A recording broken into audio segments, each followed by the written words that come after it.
Memorial Field in the Westchester County city of Mount Vernon was once a pride of city and civic pride. Now it's becoming a symbol of political turmoil, and newly discovered documents are creating even more questions about who's to blame for contamination and additional costs to taxpayers. FiOS 1 of the Journal News uncovering the details. Here's FiOS 1's Ray Ramundi with the story. The internal political war in Mount Vernon continues, and this time the path of the ongoing feud is centered on the coveted but now dilapidated Memorial Field. Big kid. Whole world smiling with me. Coca-Cola as life.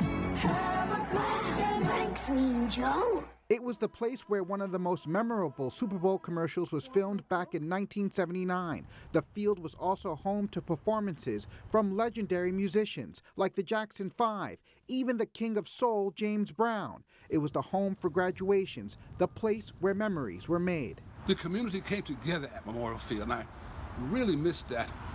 I'd lost an old friend when I lost Memorial Field.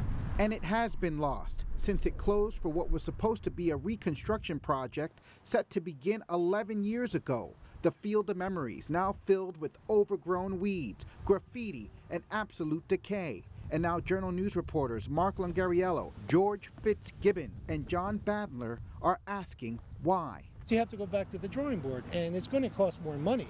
And that money comes from the taxpayers. The problems with the field dates back to 2009 when both the city of Mount Vernon and Westchester County agreed on a $12 million plan to renovate the aging field. In fact, Westchester County gave the city of Mount Vernon $3 million up front.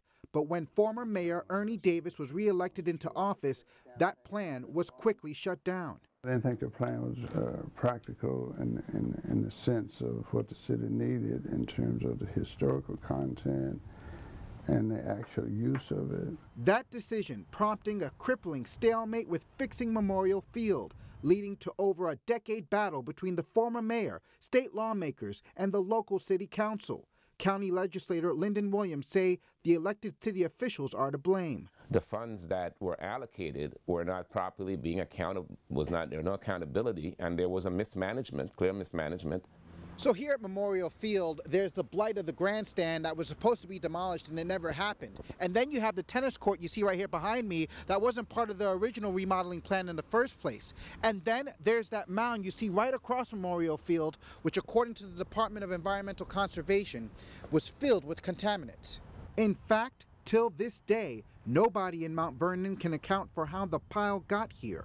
A pile which the state DEC says is approximately 12,000 cubic yards of construction and demolition debris, which has been disposed of. The Department of Environmental Conservation says it collected samples which contained coal, ash, and slag. The DEC then fined the city of Mount Vernon $50,000 for contamination and failure to have permits. There are no documents here that say how this got here, who brought it here, where it came from. And if they are there or they did exist, they don't exist within City Hall anymore. And now the costs to repair Memorial Field keep growing. It's estimated it will cost $2 million to remove the mound filled with contaminants. And there's still unanswered questions as to how a contractor was paid over $1 million to remove the grandstand that's still standing. We're dealing with deep political obstruction, sabotage, and as I've said, we're going to continue to remove these political weeds one at a time. But until those weeds are eliminated and city officials agree on a solution, the pride and joy of the city of Mount Vernon will remain just like this, begging the question as to when Memorial Field will return to its glory of the past. In Mount Vernon, Ray Ramundi, FiOS 1 News. Current Mount Vernon Mayor Richard Thomas says the investigation into the contamination on the field is ongoing. He also says he's gathered a team of Mount Vernon leaders to try and come up with new assessments on how best to repair Memorial Field. Now, you can read the piece about Memorial Field right now. It's available on lohud.com. You can also check it out in the print version of the Journal News this Sunday. And up next, our conversation with the Journal News reporters who have been digging through the mess at Memorial Field, and there's a lot of it. They're going to share what they uncovered.